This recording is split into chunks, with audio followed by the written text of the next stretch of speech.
Welcome to all about ITI. आज इस video में हम दिल्ली आईटीआई एडमिशन 2025 का फर्स्ट सीट अलॉटमेंट के बाद क्या प्रोसीजर रहने वाला है इसकी बात करने वाले हैं। इसमें हम तीन टाइप के कैंडिडेट्स की बात करेंगे। पहले कैंडिडेट वो कैंडिडेट हैं जिनको कोई सीट अलॉट हो गई है और वो अपनी सीट से संतुष्ट हैं और उसी ट्रेड में एडमिशन लेना चाहते हैं, तो उनको क्या प्रोसीजर करना है इसकी बात इस वीडियो में होगी। सेकेंडली, जिन लोगों को एडमिशन के लिए सीट अलॉट हो चुकी है लेकिन वो अपनी सीट से या आईटीआई से संतुष्ट नहीं है और उनको थोड़े ऊपर लेवल की चॉइसेस चाहिए थी अपनी, तो उनको क्या करना है। और थर्ड लेवल के लोग हैं जिनको कोई भी सीट अलॉट नहीं हुई है, तो उनको क्या करना है। इन तीनों की बात ही इस वीडियो में होने वाली है, तो आप इस वीडियो में आखिर तक बने रहिए। पहली बात और एक मेन बात, और ये चैनल सिर्फ आईटीआई से रिलेटेड ही बनाया गया है, तो अगर आप एक आईटीआई के स्टूडेंट हैं या आईटीआई में एडमिशन ले चुके हैं, आईटीआई कोई भी ट्रेड कंप्लीट कर चुके हैं, तो आपको जॉब अपडेट्स और आईटीआई से रिलेटेड एजुकेशन मटेरियल भी इस चैनल पे देखने को मिलेगा इन फ्यूचर में, तो आप इस चैनल को सब्सक्राइब भी कर सकते हैं। साथ के साथ डिस्क्रिप्शन में टेलीग्राम चैनल है जिसमें आपको आईटीआई से रिलेटेड गवर्नमेंट जॉब्स देखने को मिलती हैं, तो आप वो टेलीग्राम चैनल भी जाके ज्वाइन कर सकते हैं। हम बात करते हैं आगे प्रोस्पेक्टस की। तो देखिए यहाँ पे प्रोस्पेक्टस में आपको शेड्यूल देखने को मिलेगा और आगे क्या करना है इसके बारे में जानकारी भी देखने को मिलेगी। तो सबसे पहले आप इसको स्क्रॉल डाउन करके नीचे आएंगे यहाँ पे, और यहाँ पे शेड्यूल पे देखेंगे कि यहाँ पे शेड्यूल कहाँ दिया हुआ है। तो देखिए ये शेड्यूल यहाँ पे दिया हुआ है कि publish of first round of seat allotment 18 जुलाई को होगी, यानी कि 18 जुलाई को ये विधिवत संपन्न हो चुकी है, यानी कि आपको सीट अलॉटमेंट रिजल्ट जो है अपने डैशबोर्ड पे देखने को मिल जाएगा। अभी शेड्यूल और थोड़ा सा एडमिशन प्रोसीजर बताने के बाद मैं आपको डैशबोर्ड पे भी लेके जाऊंगा जिसमें आपको किस तरह से विलिंगनेस सबमिट करनी है, किस तरह से जो आपको राउंड 1 में अगर आपको एडमिशन लेना चाहते हैं तो आगे का क्या प्रोसीजर है, इसकी बात भी इस वीडियो में होने वाली है। तो देखिए आपको अगर first round of seat allotment में 18 तारीख को जो सीट मिली है, उसके बाद अगर आप अपनी सीट को फ्रीज कराना चाहते हैं यानी कि एडमिशन लेना चाहते हैं, संतुष्ट हैं अपने आईटीआई और ट्रेड से, तो आप 21 से लेकर के 24 तक में अपने आईटीआई में जा सकते हैं। सबसे पहले तो आपको डैशबोर्ड पे जाके अपना विलिंगनेस सबमिट करना है, जो भी आपको दिखाऊंगा कैसे करना है, और इसके बाद आपको अपने आईटीआई यानी कि जिस आईटीआई में आप एडमिशन लेना चाहते हैं उसमें बहुत सारे डॉक्यूमेंट हैं जिसकी लिस्ट इसी में दी हुई है, वो मैं आपको दिखाऊंगा कि कौन कौन से डॉक्यूमेंट आपको लेके जाने हैं। कोई भी डॉक्यूमेंट भूलिएगा मत, वरना वो अंडरटेकिंग साइन करा लेते हैं कि भाई हाँ हम आगे जाके डॉक्यूमेंट सबमिट कर देंगे, तो दिक्कत रहती है उन सब में।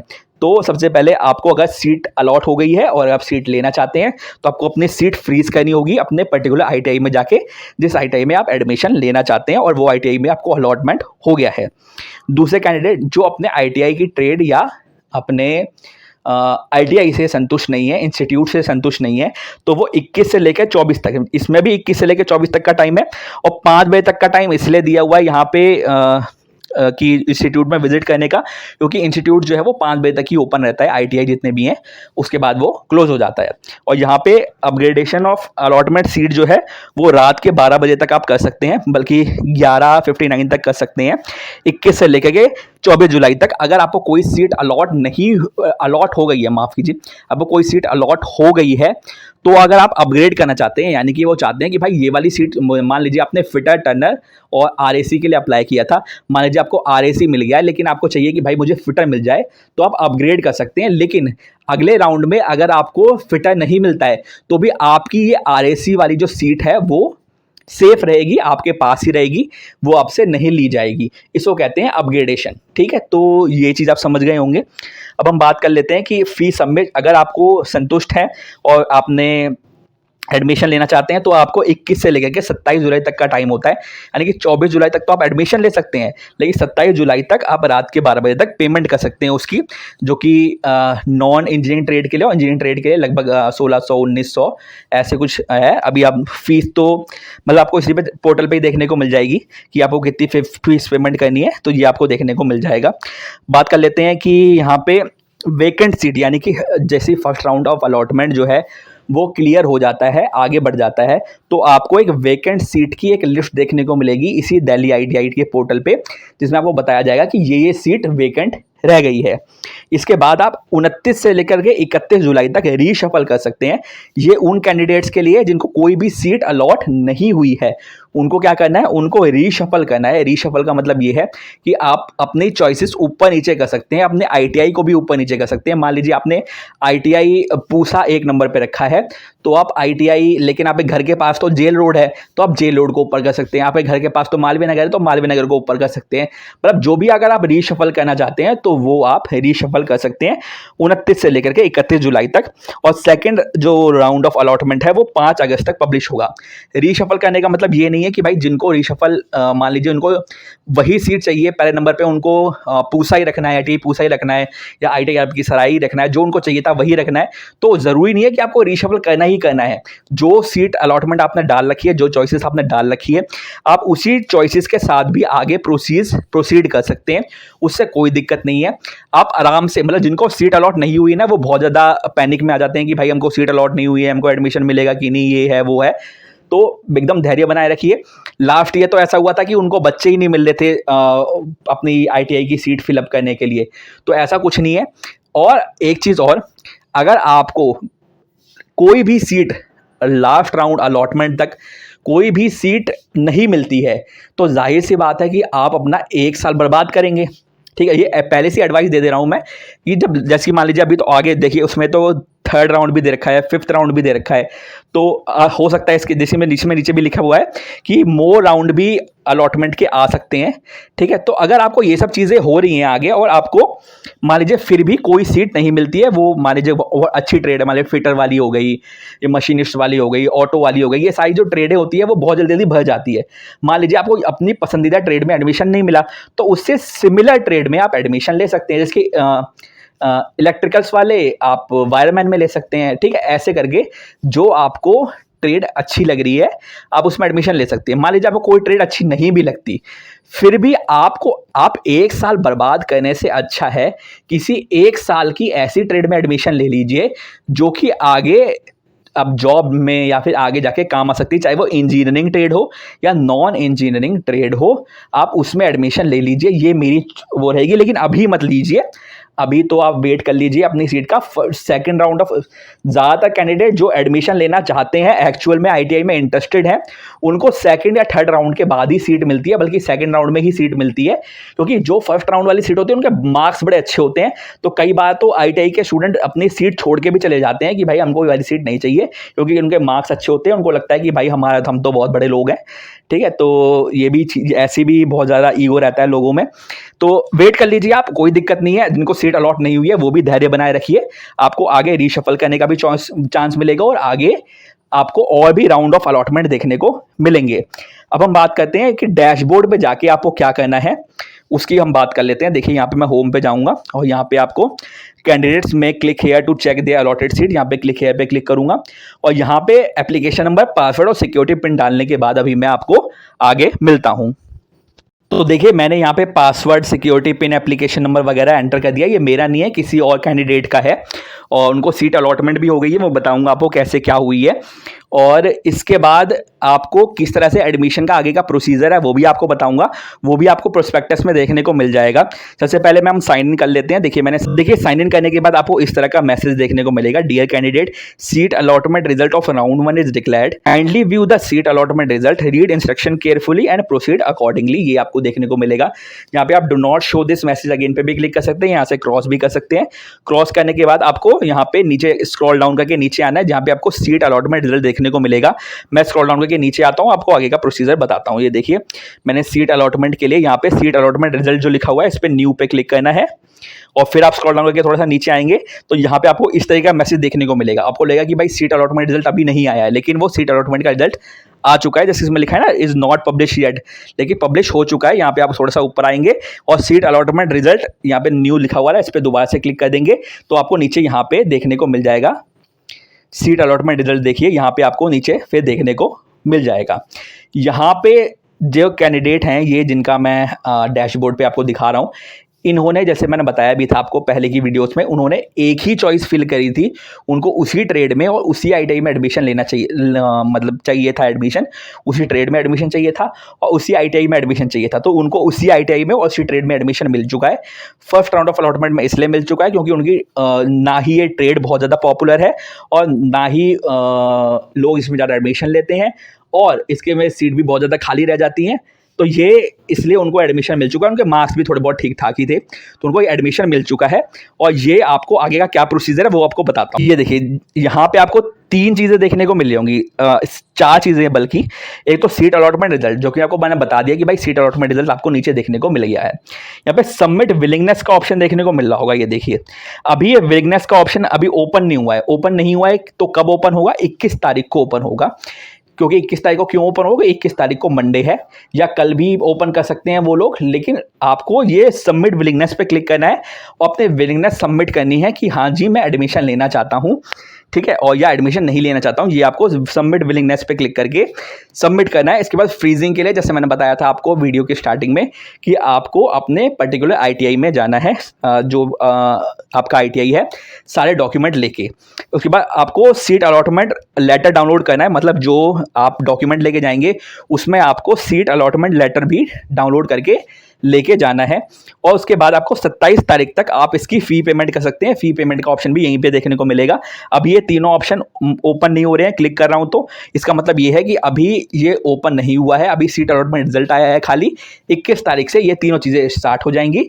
इसके बाद का क्या प्रोसीजर है वो अभी आपको मैं बताता हूँ। आपको लेके चलता हूँ मैं दोबारा से प्रोस्पेक्टस पे ही, जिस प्रोस्पेक्टस पे आपको सारी डिटेल्स देखने को मिलेंगी। तो चलिए देखिए, मैं आपको प्रोस्पेक्टस पे ले आया हूँ दोबारा से। यहाँ पे आप स्क्रॉल डाउन करके नीचे आएंगे तो यहाँ पे आपको मैं ये भी देखता हुआ चलता हूँ कि अगर आपको कोई चीज़ यहाँ पे ऐसी है जो देखने को ज़रूरी है आपके लिए देखना, तो वो भी मैं आपको बताता रहूँगा बीच बीच में। तो देखिए, मैं यहाँ पे आपको जल्दी जल्दी से स्क्रॉल डाउन करके नीचे लेके जाता हूँ। यहाँ पे आपको फ़ी पेमेंट का है, मेरे ख्याल से एक बार दिखा देता हूँ। जी, यहाँ पे फ़ी पेमेंट का है। तो जो लोग फ़ी का पूछ रहे थे कि भाई कितनी फ़ी पेमेंट करनी है, तो अगर आप इंजीनियरिंग ट्रेड से हैं तो आपको यहाँ पे 1900 रुपये, मतलब जो वो हैं बॉयज़ हैं उनको 1900 रुपये फ़ी पेमेंट करनी है। SC ST जो बॉयज़ हैं उनको 1300 रुपये, और गर्ल्स हैं या दिव्यांग है या ऑर्फनेज वाले कैंडिडेट्स हैं उनको 700 रुपीज़ फ़ी पेमेंट करनी है at the time of admission. और जो नॉन इंजीनियरिंग ट्रेड के स्टूडेंट हैं उनको 1600 रुपये फ़ी पेमेंट करनी है, जो लड़के हैं, जनरल कैटेगरी, OBC कैटेगरी, ठीक है। लेकिन SC ST कैटेगरी के बॉयज़ हैं तो उनको 1150 रुपये पेमेंट करनी है, और 700 रुपये अगर लड़कियां हैं कोई भी कैटेगरी की तो उनको पेमेंट करनी है। ये आपको यहाँ पे देखने को मिल जाएगा। तो ये देखिए, पेज नंबर 45 पे आपको काउंसलिंग का प्रोसीजर देखने को मिल जाएगा। यहाँ पे लिखा है चेकिंग ऑफ अलॉटमेंट रिजल्ट, यानी कि जो अलॉटमेंट का रिजल्ट है जो कि अभी मैंने चेक किया था और आपको दिखा दिया। इसके बाद आपको नो सीट अलॉटेड कैंडिडेट, अगर आपको सीट अलॉट नहीं हुई है तो वो automatically next round of counselling में पार्टिसिपेट करेंगे। उनको वेट करना पड़ेगा नेक्स्ट राउंड ऑफ काउंसलिंग का। However they can reshuffle, fill new और delete trade choices on stipulated date for reshuffling trade. जैसे मैंने आपको बताया था कि वहाँ पे आपको ट्रेड रीशफल करने के लिए टाइम देखने को मिलेगा, जो मैं भूल चुका हूँ डेट। तो अभी आपको वहाँ पे डेट देखने को मिल रही थी एक, जो मैंने आपको बताई थी। उस डेट पे ही आप अपने सीट को रीशफल कर सकते हैं, ठीक है। Only for seat allotted candidate, यानी कि जिनको सीट अलॉट हो चुकी है उनको क्या करना है, तो उनको सबसे पहले तो अपनी सीट फ्रीज कर देनी है, या तो अपग्रेड कर सकती, अपग्रेड करने का भी ऑप्शन देखने को मिल जाएगा। यहाँ पे अपग्रेडेशन के बाद ये भी लिखा हुआ है only available in first counselling, यानी कि अभी आपको जो भी सीट अलॉट हुई है फर्स्ट काउंसलिंग में से आप उसको अपग्रेड कर सकते हैं। जो आपको सेकंड काउंसलिंग में अपग्रेड, मतलब सीट अलॉट होगी, उसको आप अपग्रेड नहीं कर सकते। तो ये जो चॉइसेस है अपग्रेडेशन की, ये अभी आपको फर्स्ट राउंड ऑफ काउंसलिंग में ही देखने को मिलेगी। आगे के राउंड ऑफ काउंसलिंग में वो देखने को नहीं मिलेगी, ठीक है। तो जैसे ही आप अपनी सीट को फ्रीज कर सकते हैं अपने ITI में जाके। फ्रीजिंग का मतलब इसमें लिखा हुआ है कि if a candidate satisfy with the seat allotted, he wants to take provisional admission, that he should freeze his or her seat. और अपग्रेडेशन का मतलब ये है कि भाई अगर आप अपग्रेड करना चाहते हैं नेक्स्ट राउंड काउंसलिंग में for higher choice of seat, तो आपको ये अलॉटमेंट देखने को मिलेगा, ठीक है। अगर आपको कोई सीट हाईए वाली सीट मिल जाती है तो आपको क्या होगा कि प्रीवियसली जो सीट मिली थी, मान लीजिए आपको आरएसी मिल गया था लेकिन आपको फिटर चाहिए था, मान लीजिए नेक्स्ट राउंड ऑफ काउंसलिंग में आपको फिटर मिल गया, तो आरएसी की जो सीट है वो आपके हाथों से चली जाएगी, वो आपको अब नहीं मिलेगी। ठीक है, लेकिन अगर आपको कोई अपग्रेडेड सीट नहीं अलॉट होती है, ठीक है, तो वो जो प्रीवियसली अलॉट आपको सीट हुई थी वो आपको वापस मिल जाएगी। ठीक है, तो ये आपको देखने को मिलेगा। ठीक है, आप पर अपग्रेडेशन भी वो अगर आपको अपग्रेडेशन भी आपने कर दिया है तो भी वो जो है आप कैंडिडेट्स भी अपना जो चॉइसेस है वो भी रीशफल कर सकते हैं, लेकिन ये सिर्फ पहले जैसे मैंने बता दिया कि सिर्फ फर्स्ट राउंड ऑफ काउंसलिंग में अवेलेबल है। तो फ्रीजिंग का मतलब है कि भाई संतुष्ट है, अपग्रेडेशन का मतलब संतुष्ट नहीं है, लेकिन सिर्फ फर्स्ट राउंड ऑफ काउंसलिंग में, सेकंड राउंड ऑफ काउंसलिंग से ये नहीं चलने वाला है। अगर आपने सीट फ्रीज कर दी है, आगे एडमिशन लेना चाहते हैं तो उसका क्या प्रोसीजर है, आपको फिजिकल का रिपोर्टिंग करनी पड़ेगी, यानी कि अपने आईटीआई में जाना पड़ेगा जिस पर्टिकुलर आईटीआई में आपको एडमिशन मिला है। 9:30 बजे से लेकर 4:30 बजे के बीच में आप जा सकते हैं। ठीक है, बहुत सारे डॉक्यूमेंट्स है वो आपको लेके जाना है। बाद में आपको 27 तारीख तक आप ऑनलाइन फी पेमेंट कर सकते हैं, वो आपको फी पेमेंट करनी है। और यहाँ पे ये सब चीज़ें लेके आए, देखिए सीट अलॉटमेंट लेटर जो भी आपको दिखाया था मैं प्रोसीजर वहाँ पे डैशबोर्ड पे जाके दिखाया था कि copy of seat allotment letter, तो आपको ये लेके जाना है। Copy of provisional admission slip का मतलब ये होता है कि जो आपका एप्लीकेशन जो आपने करी थी उस एप्लीकेशन का प्रिंट आपको एक लेके जाना है। ऑल हिज ओरिजिनल सर्टिफिकेट, यानी कि 10th की या 8th के लेवल पे है तो 8th की, या फिर अगर 12वीं भी कर रखी है तो 12वीं की, मतलब जो भी आपने क्वालिफिकेशन है वो आपको लेके जानी है। ठीक है, और ओरिजिनल सर्टिफिकेट लेके जाने हैं। सेल्फ अटेस्टेड फोटो कॉपी लेके जानी है जो आपकी वहीं पे ही आईटीआई में ही जमा हो जाएगी। Medical fitness certificate MBBS doctor से, वो आपको बताऊंगा मैं कैसे करना है। Self attested prohibition of ragging undertaking आपको जो भी अंडरटेकिंग है वो सारे अंडरटेकिंग आपको इसी प्रोस्पेक्टस में देखने को मिल जाएंगे जो कि नीचे दिए हैं, वो अभी आपको दिखाऊंगा कि कौन सा अंडरटेकिंग है। सारे अंडरटेकिंग नहीं लेके जाने हैं। सेल्फ अटेस्टेड कैरेक्टर सर्टिफिकेट, आधार कार्ड और 3 पिक्चर्स ऑफ कैंडिडेट, यानी कि 3 passport size photo of candidate, वो भी आपको लेके जानी है। यहाँ पे लिखा है photocopy of passbook, cancel cheque, Aadhaar seeded. ठीक है, ये आपको ये तीनों चीज़ें भी आपको लेके जानी है। यहाँ पे और ज़्यादा कुछ नहीं था। ठीक है, मैं आपको दिखा देता हूँ कि यहाँ पे आपको अंडरटेकिंग जो लेके जाना है वो कौन सा लेके जाना है, जो कि आपको नीचे देखने को मिलेगा सबसे नीचे। देखिए ये अंडरटेकिंग आपको लेके जाना है, एनेक्शन नंबर 4 है ये।